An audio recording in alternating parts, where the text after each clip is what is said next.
네, 한 주 동안 가장 화제가 된 말을 통해서 이번 주 정치를 평가하는 코너 말. 오늘도 두 분의 말 감별사 모셨습니다. 국민의힘 김재원 전 최고위원, 민주당 신경민 전 의원. 안녕하세요. 네, 안녕하세요. 안녕하세요. 본격적으로 시작하기 전에 신경민 전 의원님, 예. 요새 기자들 전화 많이 받으시죠? 좀 받았죠. 이낙연 전 대표 때문에 엄청 받았는데 저도 뭐 간단히 해명을 할 기회를 주시는 것 같으니까 네. 연속해서 이틀 동안의 기사가 나왔습니다. 같은 언론에서요. 근데 이제 세 가지로 팩트는 세 가지로 압축이 되는데 첫 번째는 지금 현재 이재명 대표 수사가 이렇게 진행이 되니까 이낙연 대표가 조기 귀국하느냐, 뭐 첫눈이냐 봄꽃이냐 뭐 이렇게 기사를 선정적으로 썼는데 전혀 사실 무근입니다. 1년 예정으로 갔기 때문에 내년 6말 7초쯤에서 예정대로 귀국하려고 준비하고 있습니다. 근데 뭐 측근들이 미국 가서 이낙연 전 대표를 네. 만나고 두 번째로 이제 예. 집단으로 측근 방미가 있냐? 없습니다. 전혀 개별적으로 뭐 가는 거야. 거주 이전의 자유가 있는데 우리가 어떻게 막겠어요? 뭐 티켓 끊어서 가면 가는 거죠. 근데 집단으로 지금 현재 사태와 관련해서 방미를 해서 뭘 협의를 하고 어쩌고 저쩌고 하는 거 전부 소설입니다. 그리고 세 번째는 다음 주 월요일에 오후에 연대와 공생이라는 경선 당시 띵크탱크의 세미나가 있어요. 그래서 뭐 세미나로 기지개를 이낙연 대표가 펴는 거 아니냐라는 또 기사가 나왔는데 세미나 하는 건 맞습니다. 그건 팩트지만 그 당시 연대와 공생을 함께 했던 교수분들이 주도를 해가지고요. 우리가 당시 여러 가지 얘기를 많이 했는데 하나도 이게 현실화되지 못하고 사장되는 게 아까우니까 우리라도 모여서 뭘 좀 해보자 해서 그분들 주도로 해서 세미나를 하는 건데 주로 미중 갈등과 한반도에 미치는 영향에 대해서 할 거고요. 정치 얘기는 안 나오고요. 조기 귀국은 전혀 아니다. 아니 뭐 그 기사가 두 개가 나왔는데 그 기사의 대부분 중에 팩트는 세미나를 월요일 날 하는 거 하나 맞습니다. 근데 이제 그런 거 아닌가 싶어요. 부자가 돌아가시게 되었는데 후사가 없어요. 그러니까 이제 사촌들이 모여가지고 벌써부터 잔치 벌이는 거 아닌가. 이제 그런 지금 그러니까 분위기로 자꾸 이래 뜨는데 뭐 그거는 좋지 않죠. 그러니까 설사 뭐 잔치를 벌이더라도 조용히 그 말씀에 약간의 일리는 있어요. 그것도 좀 너무 선정적으로 얘기하시는 것 같은데 일단은 뭐 저희 이재명 대표가 여러 가지 수사를 받고 지금 사실 본격화된 거 아니겠어요? 좌우 팔들이 지금 일단 구속이 됐고 또 기소가 됐고 이러고 앞으로도 본인 수사가 지금 뭐 진행이 이미 되고 있고 그러기 때문에 이재명 대표 이후를 생각하는 사람들이 늘어나는 건 확실하고요. 이재명 대표나 그 측근에 있는 사람들이 이런 움직임을 예의주시하고 차단해야 되겠다라는 생각을 하겠죠. 그러면서 호사가들이 여러 가지 얘기를 하는데요. 그중에 이제 이낙연 전 대표도 움직이는 거 아니야? 뭐 이제 이런저런 얘기들이 나오는 거죠. 이런 말씀을 듣는 중에 김재원 전 최고위원님 표정이 되게 좋은데 이런 얘기 나오면 국민의힘한테는 뭐 좋다 이런 마음 아니죠. 네. 뭐 꼭 좋고 나쁘고보다도 지켜보는 입장에서 좀 관심이 있어서 그런데 그래도 아무리 호박이 넝쿨째 굴러 들어온다 하더라도 너무 좋아하시면 또 보기가 안 좋으니까 조금 하여튼 이낙연 대표 지금 뭐 전혀 움직임이 없다고 보셔도 됩니다. 알겠습니다. 본격적으로 우리 말말말 이제 들어가 볼게요. 오늘 앞에 국민의힘 전주의 비대위원 국민의힘 인터뷰가 있었으니까 오늘은 신경민 전 의원님 거 먼저 갈게요. 이상민 행안부 장관의 말을 골라오셨습니다. 요거는 영상으로 우리가 준비가 돼 있나요? 예, 영상부터 보고 가시죠. 유족에 대한 연락처나 이런 것들을 정부가 독점하고 있기 때문에 행안부에서는 유족 전체에 대한 자료를 가지고 있지는 않습니다. 그러면은 TF에서는 유족하고 연락을 취하지 않는다는 것인지 국무위원이 하는 말을 왜 그대로 받아들이지 않으시고 자꾸 거짓말을 한다고 그렇게 생각하는지 모르겠습니다만 행안부에서는 명단조차도 가지고 있지 않습니다. 연락처는 물론이고요. 예, 이 자리가 지난 16일에 있었던 국회 예결위 그렇죠. 였고요. 민주당 민병덕 의원 질의에 이상민 장관이 행안부에서 유가족 전체에 대한 자료는 안 갖고 있다라고 했어요. 근데 직후에 바로 명단이 있다는 것이 보도를 통해서 확인이 됐고 예. 뭐 행안부도 확인을 했습니다. 음. 그런데 이상민 장관이 이제 이분은 확실히 스타 장관이 이미 됐고요. 앞으로 부동 불멸의 스타 장관이 될 것을 예약을 했다고 봐야죠. 근데 지금 직후 10월 30일이죠. 29일 날 새벽부터 13일, 29일, 30일 그 어간에 일어난 일이기 때문에 이태원 사태 직후에 정말 억장을 무너지게 했죠. 경찰이 있다고 해결될 문제가 아니다라고 그래서 책임을 회피했죠. 그리고 문제 파악 능력이 없다는 걸 여러 번 보여줬습니다. 그러나 대통령은 마중 나온 공항에서 툭툭 치고 고생 많았지 뭐 이렇게 해서 두 번이나 신뢰를 보여줬지만 예.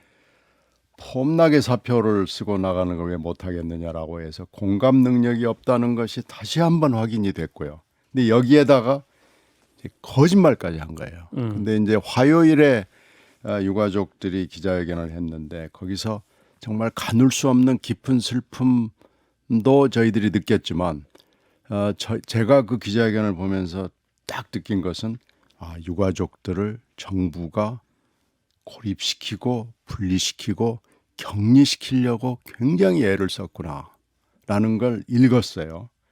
그게 이제 누가 했겠어요. 결국 이상민 장관이 주도했을 걸로 추정이 되는데 명단이 없다고 거짓말을 저렇게 이 국무위원이 어쩌고 저쩌고 하는 얘기는 지금 한동훈 장관하고 지금 유사한 논리예요. 국무위원인데 말이야 뭐 하는 거 있잖아요. 그러면서도 이렇게 거짓말을 해서 무책임하죠.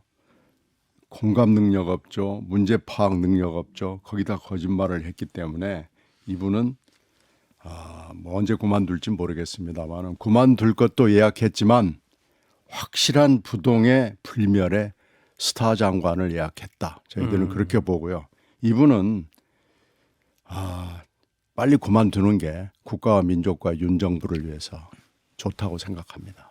그만두겠습니까?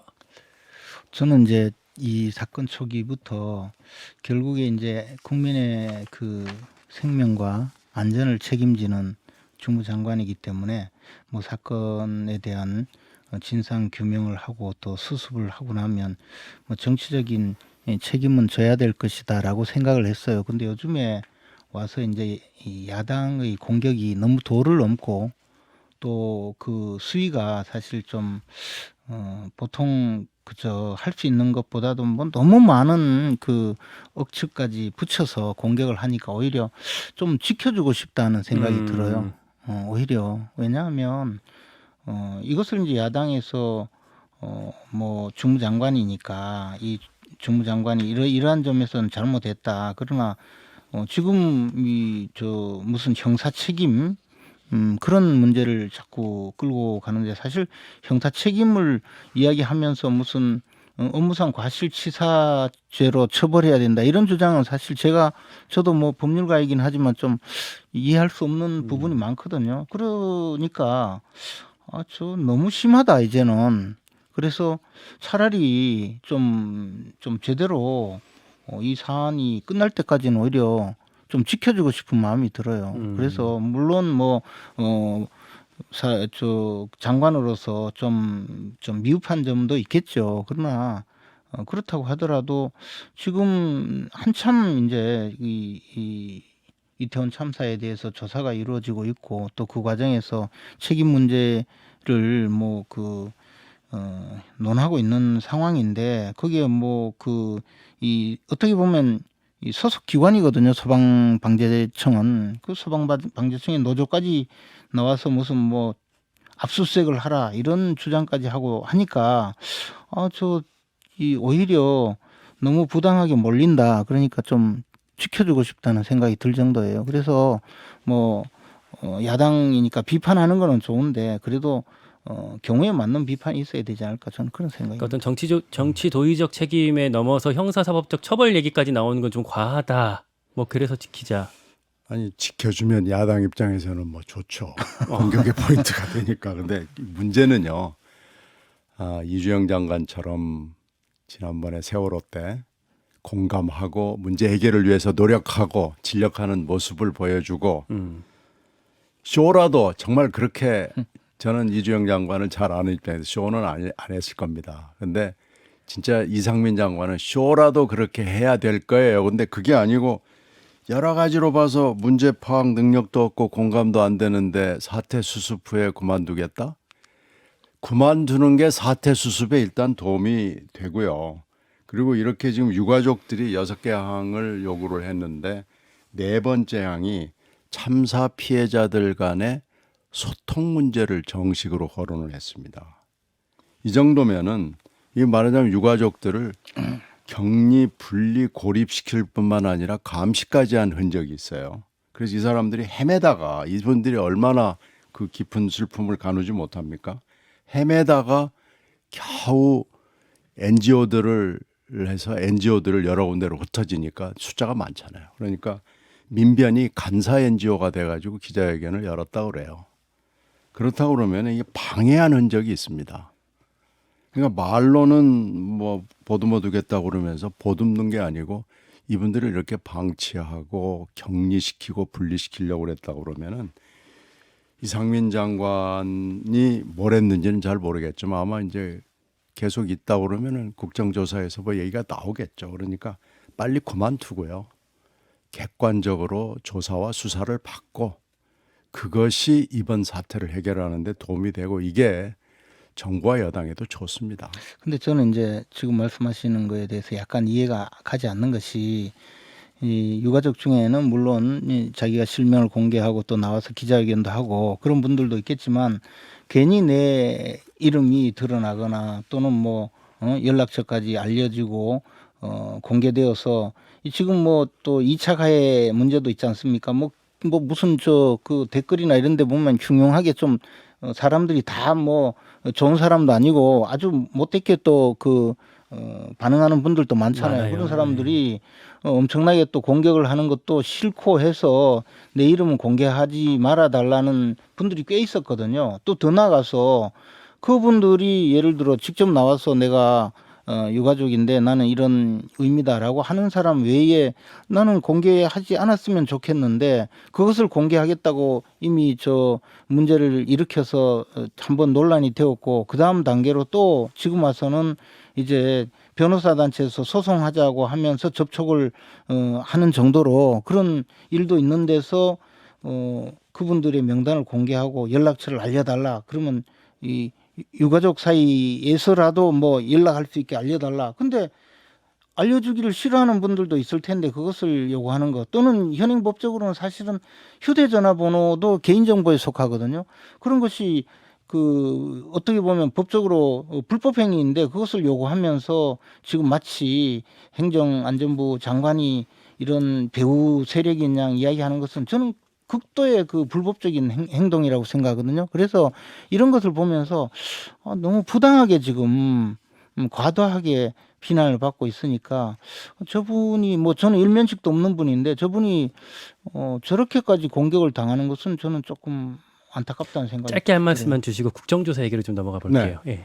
아니 그거야 뭐 얼마든지 피해서 할 수 있죠. 그런데 서둘러서 지금 44개 병원의 희생자들이 흩어져 가지고 서둘러 장례하고는 유가족들 기자회견에 보면 공무원들이 싹 빠져가지고 연락도 안 됐다는 거 아니에요?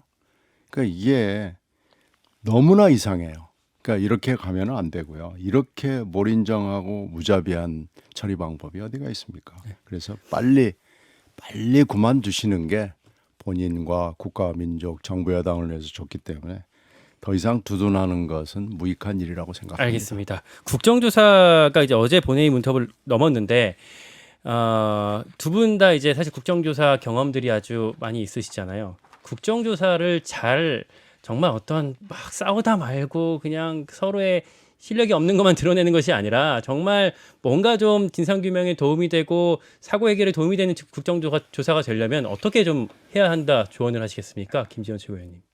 근데 저는 이번 국정조사는 이 이태원 참사를 정치적인 쟁점, 정치적인 반사이익을 얻기 위한 수단으로 끌고 갈 가능성이 너무나 크다고 봐요. 왜냐하면 통상적으로 국정조사가 물론 뭐 검찰, 경찰 수사와 함께 진행된 경우도 있지만 그런 경우는 대부분 실체가 이미 어느 정도 드러나고 또 그것에 대해서 문제 제기가 있고 할 때인데 이것은 지금 야당이 좀 심하게 이야기하면 이재명 대표를 구하기 위한 방탄이다.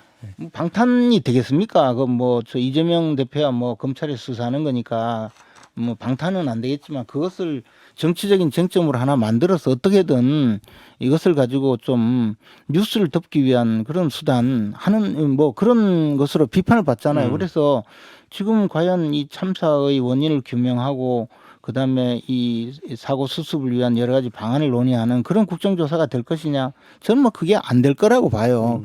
그렇게 처음부터 출발이 이렇기 때문에 문제 제기를 하는 것이지 국정조사가 예를 들어 수사가 끝났는데 보니까 이게 뭐 형편없이 국민들이 의혹 제기만 한다. 그래서 국정조사 하겠다. 그러면 누가 말리겠습니까? 근데 지금은 이게 애당초 그게 아니기 때문에 자꾸 문제가 된 거죠. 네. 저도 국조의 전망은 좀 비관적으로 봅니다. 그러니까 이재명 지금 자꾸 말씀을 하시는데 이재명 뭐 그런 의도가 있는지 없는지는 전 잘 모르겠지만 있다면요. 이재명 대표가 입을 닫는 게 맞죠. 그리고 이 부분에 대해서는 이재명 대표가 대표로서 권한을 행사하지 않는 게 전 맞다고 보고요. 국조는 국조고 예산은 예산이고 또 이재명 수사는 수사고 그렇죠. 근데 지금 국조가 어저께 보면은 윤핵관들이 전부 거의 다 반대를 했어요. 표결에서. 그런 거 보면 용산의 마음이 국조가 매우 마땅치 않다는 것이 드러났고요.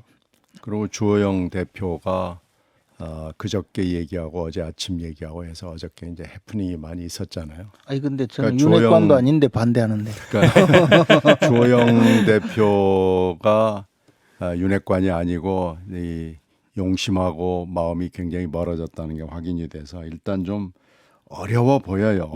국조를 그리고 헛바퀴 공회전시킬 수 있는 방법은 무궁무진합니다. 예. 그리고 뭐 45일이라고 그러지만 아마 시간을 허송하면서 국민들에게 매우 실망을 줄 것으로 예상이 돼서 저는 비관적으로 봅니다만은 그래도 하여튼 열심히 하는 것이 저는 맞다고 봅니다. 열심히 해주시길 저희 다 같이 당부를 드리고요. 시간이 앞에 얘기 많이 하다가 지금 한 4분밖에 안 남았는데 넘어가야 될 것 같죠. 김지원 최고위원님 골라오신 이른바 청담동 술자리 의혹, 그러니까 윤석열 대통령과 한동훈 장관, 김앤장 변호사 30여 명이 7월 19일, 20일 사이에 새벽 3시까지 술을 엄청 마셨다 이런 의혹이었는데 그 현장에 있었다고 하는 첼리스트 A 씨의 발언을 갖고 오셨어요. 아니 첼리스트가 아니고 첼리스트 첼로 연주자지만 술집에서 연주한 분이죠. 그리고 그 동거남과 동거녀 사이의 지금 싸움 때문에 이 나라가 시끄러워진 건데 결론은 뻥이야잖아요. 모두 뻥이야. 김지원 최고위원님 골라오신 그 첼리스트의 발언은 경찰 조사에서 전 남자친구를 속이려고 내가 거짓말을 했다라는 발언인데 요거는 이제 음성이 없어서 제가 대신 읽어드렸습니다. 예. 근데 하여튼 이분들이 두 분이 금년 7월 말까지 동거를 했다고 해요. 근데 7월 19일인가요? 사건의 그 날짜에 여자분이 새벽 3시까지 집에 들어오지 않으니까 이제 뭐 추궁을 했겠죠. 그러니까 이제 지금 내가 저 술집에서 반주를 하고 있는데 대통령하고 법무장관하고 김앤장 변호사 수십 명이 와서 술 마시고 있어서 못 갔다. 이렇게 한 것을 녹음을 해서 그 헤어지고 난 다음에 그것을 돌고 돌아서 김의겸 의원이 국회에 가서 한동훈 장관에게 추궁한 거 아니에요. 그러면 이제 이 사건은 뭐 여러 가지 문제가 있겠지만 김의겸 의원이 과연 국회의원 자격이 있느냐. 더 나아가서 민주당의 경우에는 이게 사실이라면 탄핵 소추감이다. 이렇게 주장했잖아요. 예. 그러면 이게 사실이면 대통령이 물러나야 된다는 이야기를 했는데 이게 사실이 아닌데 김의겸 의원은 국회의원 물러나야 되잖아요. 그런데도 지금 사과하는 척 하면서 심심한 유감이라고 하면서 원래 사과라는 것은 재발 방지 난 정말 미안하다 더 이상 하지 않겠다 이래야 되는데 계속 하겠다고 그래요. 이분은 정말 국회의원 자질이 없는 거죠. 심심한 유감을 표한다 이렇게 입장을 냈어요. 지금 이 상태라면은 명백히 잘못한 거고요. 그리고 이제 김의겸 의원 이전에 기자를 굉장히 오랫동안 하고 이름을 날렸던 분이기 때문에 별로 그렇게 변명할 얘기가 없습니다. 저는 같은 기자 제가 선배로서도 그렇고 좀 나무래고 싶은 생각이 어. 들고요. 또 하나는 대변인이 이제 신뢰를 잃어버리면은 정당이 신뢰를 잃어버리는 거기 때문에 의원을 그만둬라 하는 건 잘 모르겠지만 대변인 정도는 그만두는 것이 본인이 물러나는 게 맞고요. 사과도 사과는 원래 깨끗하게 하는 게 맞거든요. 단순하고 명료하게 하는 게 맞는데 어제도 보니까 뭐 사과의 조건이 많이 붙어 있더라고요. 그것도 그 사과도 아니에요. 구두 사과가 아니고 그냥 글로 썼던데 본인이 깨끗이 사과하는 게 맞고요. 의원 자격 문제는 잘 모르겠습니다. 이게 의원을 지금 뭐 무슨 일만 생기면 여야가 서로 의원직 사퇴하라 그러는데 한 사람도 사퇴하는 사람을 본 적이 없기 때문에 저는 의원 자격 문제는 그렇고요. 그리고 면책특권 문제는 아마 한동훈 장관이 법적 책임 얘기를 정식으로 어저께 거론을 했더라고요.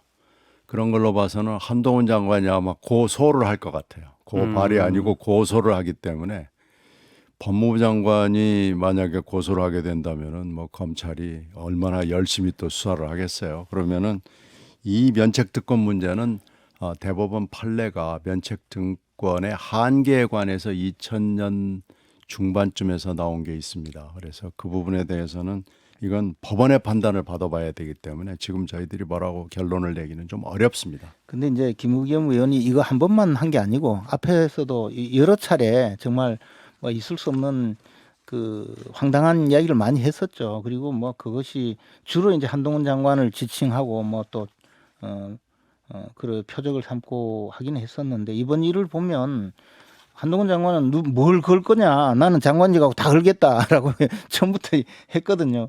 그 정도면 의원직을 사퇴하는 게 맞죠. 짧게 마지막 한 말씀 덧붙일 말씀 있으실까요? 아니 그때 그래서 안 걸었잖아요. 그러니까 그러니까 이게 허위일 가능성이 많다는 걸 알고 그 이야기한 이게 거예요. 이제 그러니까 덧- 이것은 면책특권을 범위에 넘어가는 아니, 거죠. 더 탐사의 그 제보를 받고 지금 확인을 하지 않고 급작하게 이게 좀 약간 선정적 국감입니다. 그러니까 그런 걸 우리가 반성해야 됩니다. 여기까지 두 분의 말간별사 말씀 들었습니다. 국민의힘 김재원 전 최고위원, 민주당 신경민 전 의원이었습니다. 고맙습니다. 네, 고맙습니다.